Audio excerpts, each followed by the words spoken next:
মানুহৰ সংখ্যা দিনে দিনে বাঢ়িছে, কমিছে মানুহৰ দাম, কমিছে হৃদয়ৰ ভক্তি মৰম ভালপোৱা, চলিছে মাথো খোৱা কামোৰা। মানুহৰ পৃথিৱীত মানুহৰে বা কি কাম? ধৰ্মগুৰু ধৰ্ম উন্মাদনা দিনে দিনে বাঢ়িছে, কমিছে পৃথিৱীত সকলোৰে শান্তি, কমিছে সততা আৰু ন্যায় আৰু প্ৰাপ্তি। মানুহৰ শান্তিৰ বাবে সৃষ্টি, এয়া কি ধৰ্মৰ গতি? মানুহৰ ভোগৰ প্ৰৱণতা দিনে দিনে বাঢ়িছে, কমিছে কিন্তু খোৱাৰ তৃপ্তি।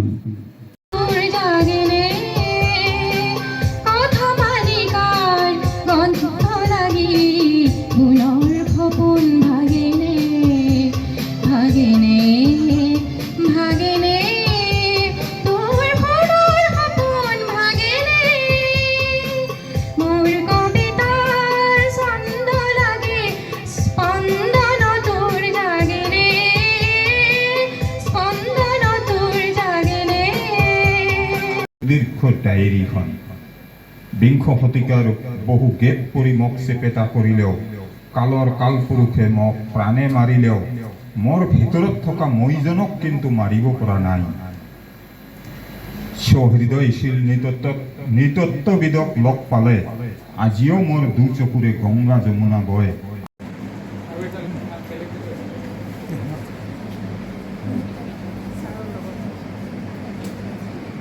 আজি আমাৰ জ্ঞান বিকাশ জাতীয় বিদ্যালয়ত শতৰূপা কবি সংগমৰ সৌজন্যত এটি কবি সন্মিলন আৰু গ্ৰন্থ উন্মোচনৰ সভা অনুষ্ঠিত হ'ল। আমি সভাখনত বিভিন্ন কবিক আমন্ত্ৰণ জনাইছিলোঁ। আমাৰ মাজত উপস্থিত হৈছে দূৰ গুৱাহাটীৰ পৰা স্বাধীন বাতৰি কাকতৰ কবি সাংবাদিক বন্ধু অৰুণ কুমাৰ মহন্ত ডাঙৰীয়া। তেখেত গোটেই অনুষ্ঠানটি পৰ্যালোচক হিচাপে কাৰ্যভাৰ গ্ৰহণ কৰি পেলাই ধুনীয়াকৈ পৰিচালনা কৰিছে। আৰু সভাখন প্ৰকৃতাৰ্থত আজিৰ সভাখন পৰিচালনা কৰিছে আমাৰ বিদ্যালয়ৰ সন্মানীয় অধ্যক্ষ কৃষ্ণচন্দ্ৰ নাথ ডাঙৰীয়া। আৰু তেখেত একেধাৰে আমাৰ শতৰূপা কবি সংগমৰ সভাপতি ডাঙৰীয়াও হয়।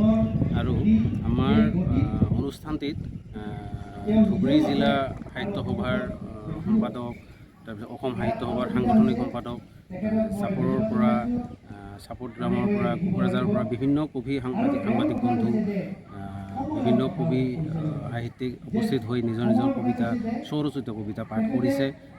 অনুষ্ঠানটি সঁচাকৈ আকৰ্ষণীয় হৈছে। এনেকুৱা অনুষ্ঠান প্ৰকৃতাৰ্থত বিদ্যালয় এখনত পৰিচালনা হোৱাটো উচিত, কাৰণ যিহেতু বিদ্যালয়ত মাকে লিখি ভাল পাইছিল, পঢ়ি ভাল পাইছিল আৰু শুনায়ো ভাল পাইছিল। সেয়ে মোৰ কবিতা পুথিখন মোৰ মৃত সন্মানীয়া মাতৃৰ চৰণত অৰ্পণ কৰিছোঁ। আৰু সেই মাৰ চৰণলৈ মোৰ অৰ্ঘ, এই কবিতাটোৰ নাম মই ৰাখিছোঁ অৰ্ঘ। তো আজি এই যে কবি সন্মিলন, ইয়াত নিজকে মানে উপস্থিতি ৰাখিব পাৰি ইমান ভাল পাইছোঁ যে আমি মাত্ৰ কবি নহয়, বহুত কবি আছে, কবিতা লিখাৰ বহুত সংগম আছে।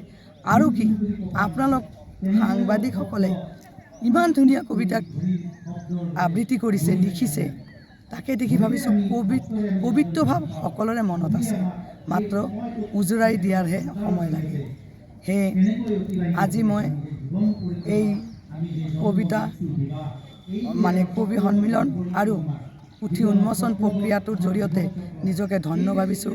আৰু আমাৰ ফকীৰা গ্ৰাম লগতে গোটেই অসমৰ মানুহ সকলোৱে আমি যাতে কবিমুখী হওঁ, কবিতা লিখোঁ, প্ৰকৃতি জগতৰ লগত নিজকে সামঞ্জস্য কৰি চলিব পাৰোঁ।